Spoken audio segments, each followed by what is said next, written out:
잠언 7장 10절부터 27절입니다.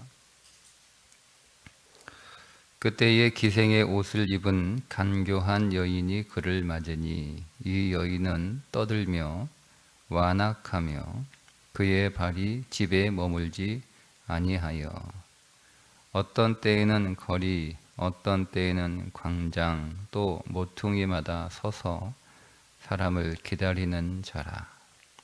그 여인이 그를 붙잡고 그에게 입맞추며 부끄러움을 모르는 얼굴로 그에게 말하되 내가 화목죄를 드려 서원한 것을 오늘 갚았노라. 이러므로 내가 너를 맞으려고 나와 네 얼굴을 찾다가 너를 만났도다. 내 침상에는 요와 애굽의 무늬 있는 이불을 폈고 모략과 침향과 계피를 뿌렸노라. 오라 우리가 아침까지 흡족하게 서로 사랑하며 사랑함으로 희락하자. 남편은 집을 떠나 먼 길을 갔는데 은 주머니를 가졌은즉 보름날이나 집에 돌아오리라 하여 여러 가지 고운 말로 유혹하며 입술에 호리던 말로 꿰물어 젊은이가 곧 그를 따랐으니 소가 도수장으로 가는 것 같고 미련한 자가 벌을 받으려고 새 사슬에 매이러 가는 것과 같도다. 필경은 화살이 그 관을 뚫게 되리라. 새가 빨리 그물로 들어가되 그의 생명을 잃어버릴 줄 알지 못함과 같으니라. 이제 아들들아 내 말을 듣고 내 입의 말에 주의하라. 네 마음이 음녀의 길로 치우치지 말며 그 길에 미혹되지 말지어다. 대저 그가 많은 사람을 상하여 엎드러지게 하였나니 그에게 죽은 자가 허다하니라. 그의 집은 스홀의 길이라 사망의 방으로 내려가느니라. 아멘. 제13강화 계속 이어지는 말씀인데요. 한 절씩 좀 주의 깊게 보겠습니다. 이 젊은 이를 호리는 음료의 정체가 누구인지 어떤 사람인지 우리가 자세히 볼 필요가 있는데 이 말씀을 이렇게 읽다 보면 떠오르는 한 여자가 있어요. 아마 이런 여자였을 것이다 이렇게 짐작이 되는 인물이 한 명 있는데 그게 요셉을 유혹했던 보디발의 아내입니다. 성경은 보디발의 아내에 관한 정보를 제공하고 있지 않죠. 그냥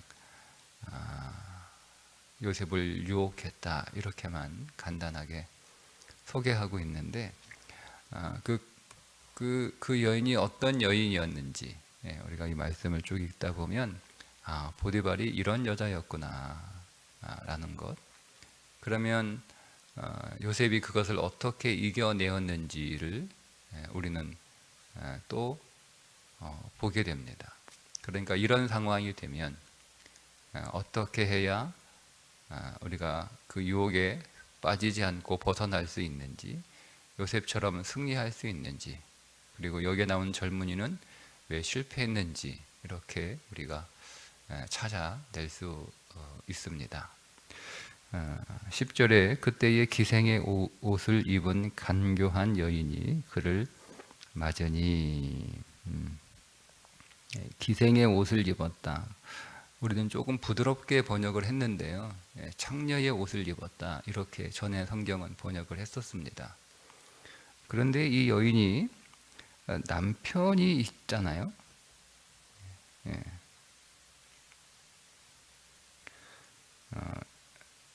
19절에 보면 남편은 집을 떠나 먼 길을 갔는데 이렇게. 그러니까 남편이 있는데 기생일 수 없죠. 그러면 이 여인은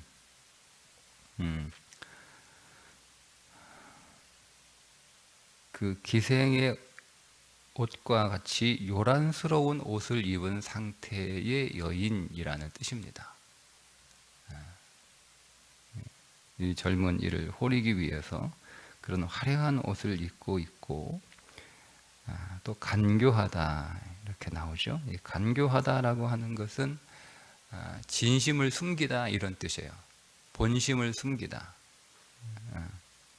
그러니까 지금 이 젊은 청년을 유혹하는데 자기의 음욕을 채우기 위해서 지금 마치 만나고 있는 이 젊은 청년을 정말 진심으로 사랑하고 있는 듯 그렇게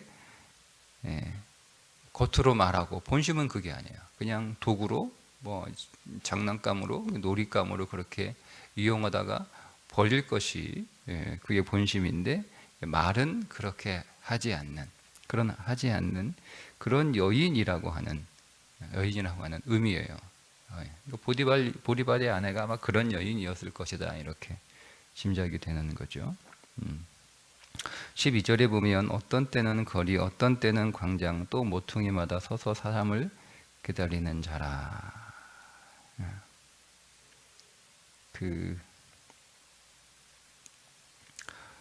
어떤 때라고 하는 단어가 두 번이나 반복이 되잖아요.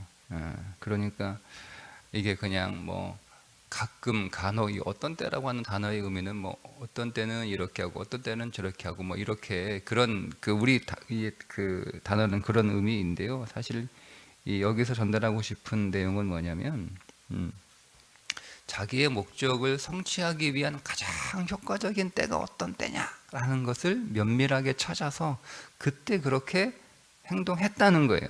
그러니까 지금 거리에 나가면 내가 원하는 것을 얻을 수 있다. 지금 거리에 나가면 내가 원하는 내 그 음욕을 채우기 위한 사람을 내가 유혹할 수 있다. 그때는 거리에 나가는 거예요.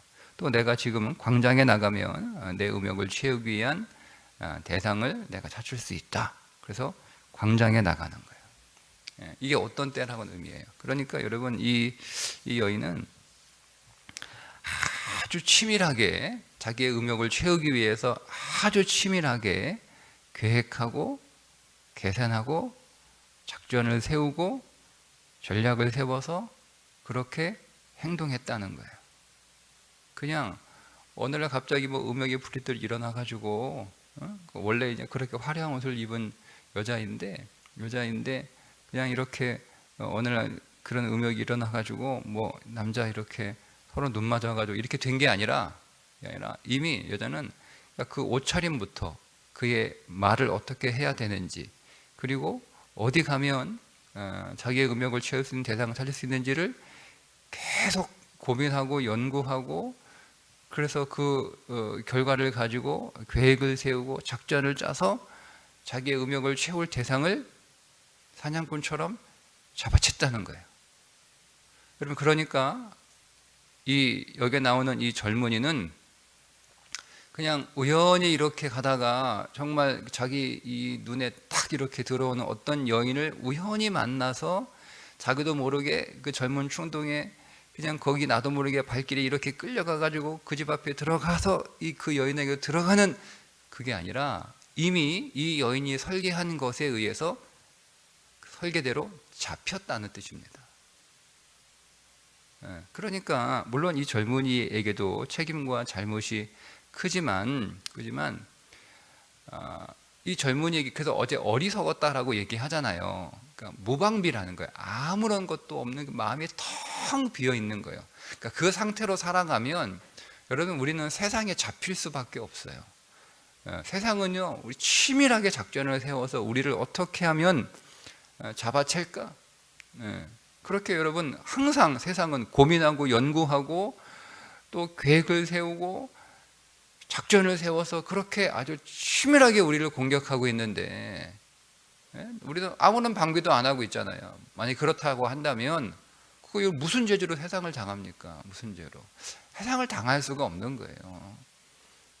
그래서 에베소서에서 우리에게 세상에 잡히지 않기 위해서 전신갑주를 입으라고 우리들에게 교훈하고 있는 거예요. 그렇게 정말 항상 전쟁에 임하는 그런 마음과 그런 태도를 가지고 하루하루를 살지 않으면 우리는 세상에 잡혀 먹힐 수밖에 없다라는 것을 우리가 이 말씀을 통해서 그러니까 여러분 보디발의 아내가 어느 날 갑자기 그의 마음에 음욕이 불릴 듯 일어나서 요셉을 유혹한 게 아니라는 거예요. 요셉을 유혹하기 위해서 치밀하게 작전을 세운 거예요. 오랫동안 계획을 세운 거예요. 오랫동안 요셉을 유혹하기 위해서 아주 정교한 덫을 만들어 놓은 거예요. 근데 거기에 요셉은 넘어가지 않았죠. 이유가 무엇인가? 여기는 넘어갔어요. 또 그 이유가 무엇인가? 우리가 좀 비교해서 보면 우리도 세상에서 어떻게 승리할 수 있는가, 세상에 잡히지 않을 수 있는가를 찾을 수 있게 됩니다. 자, 그렇게 치밀하게 작전을 세워서 이 어리석은 텅 비어 있는 욕망과 충동으로 가득 찬 이 젊은이를 유혹을 하는데 그것으로 끝나는 게 아니에요. 13절에 보면 그 여인이 그를 붙잡고 그에게 입맞추며 부끄러움을 모르는 얼굴로 그에게 말하되. 그러니까 욕망으로 불타는 이 젊은이의 그 감정에 기름을 끼얹는 거하고 똑같은 거예요. 기름을 확 끼얹어 버리잖아요. 그러니까 그 욕망이 확 불타오르는 거예요. 굉장히 여러분 작전이 치밀합니다. 14절에 내가 화목제를 드려 서원하는 것을 오늘 갚았노라. 종교적인 죄책감이 있을 거 아니에요. 그죠? 네. 그러니까 여인이 일단은 기름을 부어가지고 욕망을 더 확 타오르게 한 다음에 그래도 이 죄책감이 있을 테니까 젊은이가 그러니까 여인이 그걸 해소시켜 주는 거예요. 잘 보세요. 다 정리를 해주는 거예요. 내가 화목제를 드려 서원한 것을 오늘 갚았다. 이 화목제는 하나님과의 관계가 문제가 생겼을 때, 사람과의 관계가 문제가 생겼을 때 그 문제를 해결하는 제사잖아요. 그죠? 그러니까 자기가 화목제를 드렸다는 거예요. 내가 하나님과 사람과의 그 모든 잘못된 인간관계, 하나님과의 관계 내가 다 정리했다.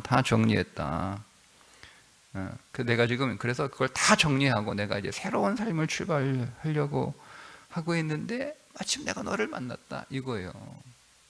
그냥 이게 이거 의미는 좀 다른데 이제 이렇게 해당을 유혹하는 거죠. 이렇게 생각하시는 거예요. 나 호적 정제 다 했어. 했으니까 나하고 같이 살아도 돼. 나 깨끗한 사람. 이제 걸릴 거 하나도 없어. 남편하고 다 정리했어. 이런 의미예요. 이런 의미. 그렇게 해서 확 이렇게 하죠. 자, 그 다음에 15절. 이러므로 내가 너를 맞으려고 나와 네 얼굴을 찾다가 너를 만났다. 너를 맞으려고 네 얼굴을 찾다가 너를 만났다. 뭐야? 너하고 나하고는 천생연분이라는 거예요. 이거는 운명이라는 거죠. 운명. 우리의 만남은 운명이라는 거예요. 운명. 우연이 아니고 운명이라는 거예요. 운명이라는 거예요. 아주 우리는 특별한 만남이고 특별한 관계를 그런 운명을 가진 사람들이다. 이렇게 탁. 자, 그 다음에 내 침상에는 여호와 애굽의 문이 있는 이불을 폈고 모략과 침향과 계피를 뿌렸노라. 거기서 이제 그로 인하여 그 청년이 얻을 수 있는 즐거움이 무엇인지를 딱 제공을 합니다. 제공을 딱 이렇게 해주죠. 그 다음 이제 뭐라고 얘기하냐면 남편은 집을 떠나 먼 길을 갔는데 은 주머니를 가졌은즉 보름날이나 집에 돌아오리라. 또 하나 딱 걸리는 게 있죠. 하나님이 걸릴 뿐만 아니라 이 여자의 집에 누가 있는가. 사람이 혹 이제 내가 누군가에게 발각되거나 누군가에게 들통이 나면 이게 또 염려가 될 거 아니에요. 그러니까 집에 아무도 없다는 거예요. 남편도 없다는 거죠. 남편이 멀리 저기 해외로 출장 가가지고 15일이나 돼야 돌아온다는 거예요. 돈도 많이 가지고 가서 뭐 중간에 돈 떨어져 가지고 집에 돌아올 일은 없다는 거죠. 그러니까 안심하라는 거예요. 안심하라는 거예요. 종교적인 어떤 이 죄책감도 그 안심시키고, 현실적인 두려움도 걱정도 안심시키고, 그리고 이 만남은 무슨 문제가 있는 만남이 아니라 운명적인 만남이라고, 그 만남을 아주 특별하게 뭐 의미를 부여하고, 그리고 우리 둘 사이에 사랑함으로 인하여 우리가 즐거워할 수 있고, 우리 안에 즐거움이 있고, 이렇게 하는 거예요. 이렇게. 자, 그렇게 하니까 이 젊은이가 넘어가죠.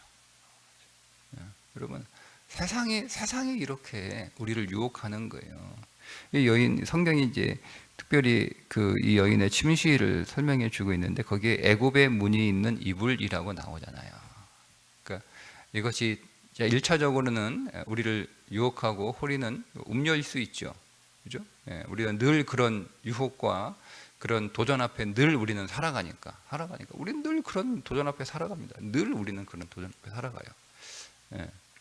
근데 그건 1차적인 것이고, 더 깊은 의미는 나는 뭐 그런 거 다 이렇게 거절하고 뭐 마음을 굳게 걸어 잠궈서 나는 뭐 그런 유혹에 넘어가지 않는다. 뭐 대부분 그렇게 살아가니까, 잘 살아가니까. 근데 여기서 또 하나 성경이 우리에게 던지는 이 음료는 누구냐면 세상이에요. 세상.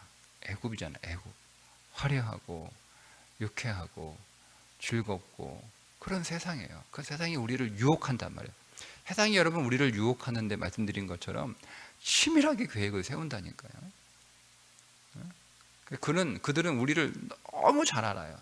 여러분, 한 사람을 사기치기 위해서 몇 사람들이 그 사람을 사기치기 위해서 오랫동안 치밀하게 계획하고 준비하잖아요. 그 사람을 연구한단 말이에요. 보이스피싱 여러분 안 당할 것 같죠? 당합니다. 저도 당했어요. 당합니다. 저는 보이스피싱이 유행하기 한참 전에 초기 버전에 당했어요. 당해요. 난 저는 무방비로 전화를 받는 거고, 그 사람은 쫙 치밀하게 작전을 짜서 치밀하게 계획을 해서 전화를 하는 거고. 그럼 누가 이겨요? 작전 짠 사람이 이길 확률이 매우 높아요. 너무 아는 거죠. 나에 관하여 너무 잘 알고 있는 거예요. 그러니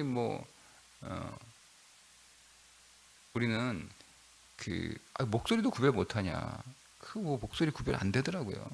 그 사람처럼 그 사람 목소리처럼 들려요. 제 친구 인양해서 전화를 해서 지금 집에 가야 되는데 차비가 없다고 그래가지고 돈 좀 꿔달라고 그러더라고요. 넘어간다니까요. 그러니까 보이스피싱 하는 사람, 우리가 뉴스 들으면 아유 저거 넘어가나? 저거 왜 속나? 뭐 이렇게 하는데요. 막상 당해보세요. 쉽지 않아요. 왜요? 그들은 치밀하게 작전을 짰기 때문에 그래요. 그러니까 사람의 마음과 심리를 너무 잘 알아요. 그래서 우리의 심리를 그 말로 호리는 거죠. 다 이용하는 거예요. 그런 것처럼 세상이 우리는 여러분, 사탄이 여러분들을 넘어뜨리기 위해서 그냥 아무런 생각 없이 사탄이 오늘 심심하니까 저 오목사는 한번 넘어뜨려 볼까? 이렇게 해서 우리를 공격하는 게 아니야. 사탄을 나 하나 넘어뜨리기 위해서 치밀하게 준비합니다. 작전 세웁니다. 나를 유심히 면밀하게 바라보면서 나의 감정은 어떤지, 나의 심리는 어떤지, 현재 나의 상황은 어떤지, 나의 약점은 무엇인지, 내가 무엇에 내 감정이 불끈하는지, 내가 무엇 때문에 또 실망하고 낙심하는지, 내가 무엇 때문에 내가 상처받는지를 너무 잘 알아요. 우리가 여러분 준비되지 않으면, 마음이 텅 비어 있으면, 지혜가 없으면 우리는 주도권을 뺏기는 거예요. 지금 이 젊은이가 주도권을 뺏겼죠. 이게 22절의 말씀이에요. 젊은이가 곧 그를 따랐으니 소가 도수장으로 가는 것 같고 미련한 자가 벌을 받으려고 쇠사슬에 매이러 가는 것과 같더라. 근데 사실 이 원문에는 젊은이가라는 말이 없어요. 그냥 원문 그대로 직역하면 즉시 그녀의 뒤를 따랐으니 이렇게 돼 있어요. 주도권이 누구에게 있어요? 그녀의 뒤를 따랐으니. 즉시. 주도권이 여자한테 있는 거예요. 이 젊은이에게 주도권이 없어요. 그러니까 주도권을 뺏겨버린 거예요. 뺏겨버린 거예요. 그러니까 끌려가는 거라고 성경이 얘기하는 거잖아요. 끌려가는 거예요. 이게 차이점이에요. 이 젊은이는요, 주도권을 잃어버리는 거예요. 요셉은 주도권이 정확하게 있죠. 요셉이 분명히 요셉도 이 보디발의 아내로부터 똑같은 이 여인과 같은 그런 유혹을 받아. 제가 그냥 이 젊은이가 요셉이고 이 기생의 옷을 입은 이 여자를 보디발의 아내라고 설정을 하고 읽어도요, 뭐 그 장면이 그대로 보여지는 거예요. 근데 요셉은 주도권을 잃어버리지 않아요. 그게 요셉이 한 대답이죠. 내가 하나님 앞에서 어찌 범죄하리요. 이거예요. 이게 주도권이에요. 그러니까 자기가 자기 인생의 주인이 아니고 하나님이 자기 인생의 주인인 거예요. 이게 우리 그리스도인의 주도권이에요. 그러니까 내가 아닌 거지, 내가. 근데 이 청년은 그게 없어요. 하나님이 없는 거예요. 하나님이 없다는 말이 지혜가 없다는 뜻이잖아요. 이 지혜가 없는 청년이에요. 그래서 어리석인 청년이에요. 텅 비어 있어요. 텅 비어 있다는 말은 그 인생의 주인이 없다는 거예요. 그러니까 주도권을 잃어버리고 이 여인이 하려고 하는 대로, 이 여인의 의도대로, 이 여인의 계획대로 여인에게 끌려가는 거예요.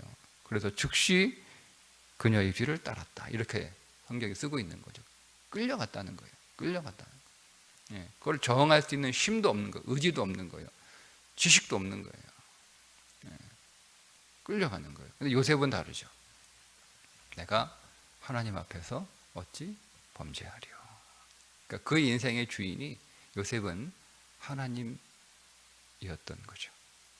그러니까 여러분 똑같아요. 우리가 이걸 이길 수 있는 방법은 내가 그러면 정신 차리고 이런 일을 겪게 되면 정신 바짝 차리고 나는 절대 속아 넘어가지 말아야지 해서 되는 게 아니에요.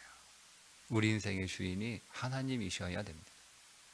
그분이 항상 오늘 우리의 인생의 주인 되셔서 그분이 나를 통치하시고 나를 이끌어 가시고 나를 붙들고 계셔야 우리가 안전한 거예요. 그러면 하나님이 오늘 우리의 주인 되시려면 여러분 어떤 삶을 살아야 되는 거예요? 그러니까 머리로만 하나님이 나의 주인이에요. 이렇게 해서 이기는 게 아니에요. 세상은 그렇게 이기는 게 아니에요. 하나님이 나의 주인 되시는 삶을 우리가 매일 실천하면서 훈련해야 되는 거예요. 작은 것 하나부터 우리가 할 수 있는, 하나님은 오늘 우리가 할 수 있는 것들을 요구하시는 거예요. 우리가 할 수 없는 걸 우리에게 명령으로 주셔서 우리에게 정말 도저히 불가능하고 어려운 것을 우리에게 숙제와 과제를 주시는 분이 아니라 얼마든지 우리가 할 수 있는 것들을 하나님이 우리에게 요구하시는 거예요. 할 수 있는 것들을 내가 할 수 있어요. 내가 하려고 그렇게 내게 의지만 있으면 할 수 있는 것들을 하나님이 우리에게 명령하시는 거예요. 그러니까 우리가 그것들을 하나님 앞에 순종하는 거죠. 왜? 그분이 내 인생의 주인이시고 나를 통치하시는 분이시니까. 그게 믿음이잖아요. 그 훈련들을 하는 거예요. 매일. 그렇게 그 훈련을 통해서 하나님의 내 인생의 주인 되심을 우리가 실제로 오늘 우리의 삶을 통하여 고백되고 훈련되어 하나님이 내 인생의 주인으로 그렇게 내 인생 안에서 역사하실 때 세상이 우리가 아무리 정교하게 우리를 유혹하고 우리를 빼앗아가고 우리를 넘어뜨리기 위하여 아무리 여러분 작전을 세우고 우리를 공격해도요, 우리가 거기에서 요셉처럼 이길 수 있는 거예요. 안 그러면 그냥 내가 주인대로 살아요. 그러니까 내가 내 마음대로 살고 내 뜻대로 살고 나는 똑똑해, 나는 강해. 없어요. 이건 저는 대학 다닐 때 제가 직접 본 건 아니고, 대학 다닐 때 제가 직접 본 건 아니고 그냥 들었던 소문이에요. 네, 우리 대학 다닐 때 동아리 중에, 서클이죠, 동아리 중에 그 기지촌 여성들을 전도하는 동아리가 있었어요. 네, 그 하중복음 전도대라고 하는데요. 그러니까 그게 이제 용산이나 그 옆에 있는 그 기지촌, 그런 직업 여성들을 전도하는 전도대예요. 그 한 선배가 믿음이 충천하여 자신감을 가지고 들어갔다가 당했어요. 이게 믿음과 의욕까지 되는 게 아니에요. 그러니까 준비가 안 돼 있고 무장되어 있지 않으면 아무리 좋은 의도를 가지고 내가 저 불쌍한 여인들 빨리 구원하고 거기서 건져서 생명의 삶을 살아가게 해야지. 하나님이 도와주실 줄 믿고, 그렇죠, 하나님이 도와주셔야 되는 거 아니에요. 믿고 들어갔어요. 근데 본인은 준비가 안 된 거예요. 무장이 안 된 거예요. 그러니까 넘어갔어요. 그 정도라는 거예요. 세상의 힘이라는 게 여러분 그 정도로 강하고 무서운 거예요. 그러니까 내가 일상에서 주님이 나를 통치하시는 그 통치의 삶을 내가 할 수 있는 그 능력치 안에서 주님이 계속 요구하실 때 하는 거예요. 순종하고 순종하고 순종하고 하나님이 나의 주인이심을 계속. 그럴 때 여러분, 세상이 오늘 우리를 이렇게 강력하게 유혹을 해도 우리는 그 세상에 넘어가지 않습니다. 넘어가면 어떻게 돼요? 여러분 보세요. 어떻게 돼요? 필경은 화살이 그 간을 뚫게 되리라. 이 간을 뚫는다, 간을 산산조각 낸다, 이런 뜻이거든요. 그들 직역하면 그 어떻게 되겠어요? 새가 빨리 그물로 들어가되 그의 생명을 잃어버릴 줄을 알지 못함과 같으니라.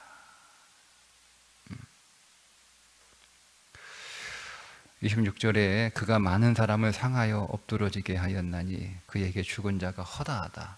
많아요, 여러분. 세상에 넘어가는 자들이 많아요. 세상과 버타며 살아가는 자들이 많습니다. 그렇게 세상에 붙잡혀서 그리스도의 생명을 소유한 자이면서도 동시에 제대로 그 생명력을 발휘하지 못하는 사람들이 많습니다. 그의 집은 수올의 길이라. 수올, 이 음부잖아요, 음부. 지옥으로 가는 길이야. 사망의 방으로 내려가느니라. 죽음으로 내려가는 거예요. 하나님이 내 인생의 주인 되지 않으면 이런 일을 겪습니다. 그런 지혜, 즉 말씀이신 그리스도를 우리 안에 항상 그분과 동행하고 그분과 친밀하게 교제하고, 어떻게 동행하고 교제하는 거예요? 순종하는 거예요. 그분의 말씀 앞에 경청하고 그분의 말씀 앞에 여러분 순종하셔야 됩니다. 여러분의 마음과 생각을 그분의 말씀 앞에 굴복하여야 됩니다. 여러분의 감정, 여러분의 마음, 여러분의 생각 다 그 말씀에 굴복시켜야 되는 거예요. 그래야 우리는 안전합니다. 그래야 우리에게 생명이 더 넘칩니다. 오늘도 그 말씀 앞에 순종함으로 하나님이 내 인생의 주인 되심을 우리가 더 고백하고 훈련하는 날 되시기를 주님의 이름으로 축복합니다. 기도하겠습니다. 하나님, 오늘도 세상은 우리를 빼앗기 위하여 치밀하게 계획을 세우고 나를 자세히 연구하여 나의 약점과 나의 부족함과 나의 욕망을 알고 나에게 접근하며 유혹하고 손을 뻗을 텐데, 하나님, 거기에 넘어가지 않도록 우리의 마음을 더 강하게 하시되 오늘도 주의 말씀에 순종하는 삶을 살게 하여 주옵소서. 예수님의 이름으로 기도드리옵나이다. 아멘.